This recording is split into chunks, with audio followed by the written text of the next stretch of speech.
Hello once again, watchers of good movies. This is another top 10 video. This is the second annual top 10 films of the summer video that I'm doing. If you want to check out the one from last year, link is in the description probably down here, or annotation, or just check out the channel. It should be fairly easy to find. But these are my top 10 movies of summer 2015. Keep in mind, I did not see everything that came out this summer, primarily the bad movies, just because I didn't have time or they just weren't appealing to me. But also keep in mind that this is a list of my favorite films. These are films that I personally have found the most enjoyment with throughout the summer. Some of them are not the most critically acclaimed films of the summer, but they are films that I had fun with and that I really enjoyed, so that's why they're on this list. So let's start off the list with number 10.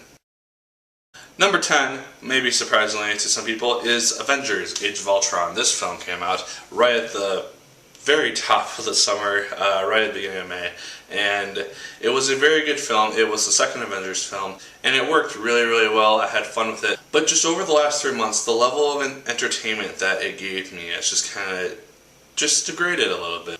I don't know exactly why this is, it just kind of happened, but it is still a very good movie, but just not as good in terms of entertainment, I thought, as some of the other ones on this list, not as enjoyable. But Avengers: Age of Ultron, definitely a good movie, definitely check it out if you haven't already, and it is my number 10 film of the summer. Number 9 is probably also a surprise to some people, but Mad Max: Fury Road. This is a film which I did very much enjoy. I thought the acting was phenomenal. It took a very different take on the traditional action film, post-apocalyptic type of scene, where it wasn't a lot of dialogue, it was more action, and it just told the story really, really well. That said, I didn't enjoy it as much as some other people did. I don't know why this was, but it was a very good film. But I just wasn't as entertained as a lot of other people just ended up being. A lot of people are praising this film as the best of the year. I don't think so, in my opinion. But those are just my thoughts, and Mad Max: Fury Road is my number 9 choice of the summer. Number 8 on this list is a boxing film, which I probably wouldn't have predicted would be on this list if you'd asked me back in May. But it is Southpaw, and this is a Jake Gyllenhaal film where he does a really good job in the role. It's just this very basic story about this boxer leading this life of redemption and just trying to reestablish himself as this boxer, changing how he does things and ultimately doing what he does for his family. This is a very good film. I really enjoyed it. Jake Gyllenhaal's performance is fantastic, and it's just overall a very good film. The choreography for the fights are just great, and I really had a fun time with this movie. So Southpaw is my number 8 film. Number 7 is a more recent film that just came out a couple weeks ago, Straight Outta Compton. This is probably one of the best biopics I've seen in a very long time. While I don't know a lot about the group itself, just showing what these people ended up going through and their journey and all the discrimination and racial issues that were just everywhere at the time. Straight Outta Compton did a fantastic job showing that, while also respecting the music and respecting the artists. And I thought the film was just fantastic, and it kept me entertained for its whole 2.5 hour runtime. So any film that does that is worthy of being on this list, and Straight Outta Compton is my number 7 choice. Number 6 is also a film which I probably wouldn't have expected to be on here if you had asked me back in May, and that is The Man from U.N.C.L.E. This is a film which I didn't really know a lot about back even a couple weeks before I saw it. Henry Cavill is the main American star in this film. He does a fantastic job. The whole triage of the cast do phenomenal. This is a very funny film. It's a homage to the 80s films, kind of stereotypical, like, oh, Americans versus Russians things, except that it takes such a good comedic twist on it, and it just works really well. Henry Cavill and Armie Hammer's chemistry is just fantastic, and I really did enjoy it. The Man from U.N.C.L.E. is definitely worthy of my number 6 choice.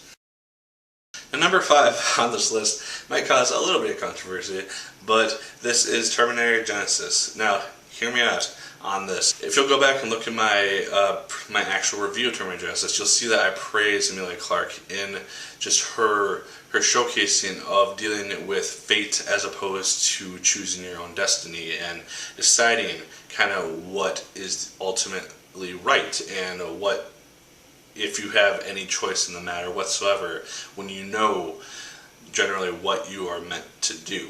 I thought the action was really good. I thought the story was great. I really enjoyed it. I thought it was a reboot. It worked as like its separate universe thing, and I found myself really enjoying Terminator Genisys. I don't know why, but a lot of people hated it, but I really found myself liking it. So Terminator Genisys is my number 5 choice of the summer. Now number 4 on this list is a comedy, which is kind of rare on this list now that I'm realizing that, but it is Spy, and this film is on here I think mainly because it was such a surprise to me. I laughed more in this film, I think, than any other film over the course of the summer or even over the course of the year. It is hilarious. I thought Melissa McCarthy did fantastic in her role. I haven't really seen a lot of her before this, and I kind of had a bad opinion of her because of it, but she just blew me away in this film. She showed that she has fantastic comedic acting chops, and I loved Spy so much. It kept me laughing throughout the whole film, and that's very rare for a comedy to do these days. So Spy is easily my number 4 choice. And now we are in the top 3. This is a list that I kept switching around repeatedly as I was trying to make out this whole top 10 list. And so number 3 that I've landed on is AntMan. AntMan is probably the biggest surprise of the summer for me, just because there's so much controversy surrounding it, from just new directors to just on set issues and just a bunch of things which could have made this film just terrible. It could have been Marvel's first bomb. Some would argue that it was, just because of the money that it made. But it's an original film. It's introducing a new character. But AntMan was a fantastic ride. I very much enjoyed it. It was easily one of the best films of the summer, and one that I personally had a lot of fun with. It combines comedic elements with action tones, and it fits perfectly within the MCU without forcing itself into the whole universe just with a hammer and nail. With that, I'm also very excited to see AntMan in Captain America Civil War in May, because that'll be just fantastic. I'm very much looking forward to that. But AntMan is easily my number 3 choice of the summer. And now we are into the top 2. If you have seen my reviews and stuff throughout the whole summer, which I doubt you have because the views don't really speak to that, but you'll know that there were kind of a bunch of films which kind of could have stood up as the top 3. These top 3 films which I really did enjoy. Number 2, though, is Jurassic World. This is a fantastic film. It really explores the Jurassic Park universe just even more fully. It reboots it fantastically. Chris Pratt is phenomenal in this film, and I just had a really fun time with this movie. It was just one of the best films I've seen in a very long time. The CGI was just fantastic on the dinosaurs and everything, and I just had a lot of fun with Jurassic World. It led me to get the Lego Jurassic World game, when I haven't played a Lego game in years, so that's saying something, I suppose. But yeah, Jurassic World is fantastic, and I can't wait to have it on Blu-ray. So Jurassic World is my number 2 pick of the summer. And now we are at the finale. We are at the number 1 choice of the summer 2015. And this wasn't a terribly tough choice for me, but I did go back and forth between AntMan, Jurassic World, and this film. And the number 1 choice is Fantastic Four. This is easily the best superhero movie that has come out in recent years. I'm kidding so hard right now. I'm curious how many people just clicked away just after hearing that. No, my number 1 choice is easily Inside Out. This is easily a fantastic animated film. The way that it dives into dealing with different emotions and personifying the different emotions, and kind of showing what goes on in someone's brain when they become depressed, when they become sad, the use of different memories and how those memories can affect personality and just the type of person that you ultimately are.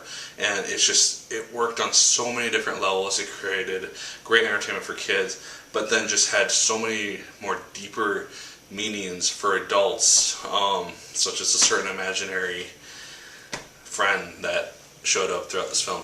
It connected so well with me, and just it was a fantastic kids movie, and I loved everything about Inside Out. I thought it was fantastic, and yeah, easily my #1 choice of the summer, easily my favorite film of the summer, and possibly my favorite film of the year so far. We'll see what the fall brings with Mockingjay Part 2, Scorch Trials, and Star Wars, but this film's definitely going to be up there on the top 10 of the year. Those are my thoughts on summer 2015. That is my top 10 list, but those are just my thoughts, guys. Let me know your top 10 list of the summer down in the comments down below, or even just the top list of films that you saw over the course of summer if you did not see 10. And just like last year, I will continue to see movies over the course of the fall, and hopefully this time over the course of the winter and spring seasons, because I don't have school this time, so I shouldn't be that distracted to go see films, even if they're going to be terrible. But as always, like, favorite, comment, and subscribe. Once again, if you so choose, I'd appreciate it immensely. And as always, for people, my name is Nick Pell. And once again, keep on watching.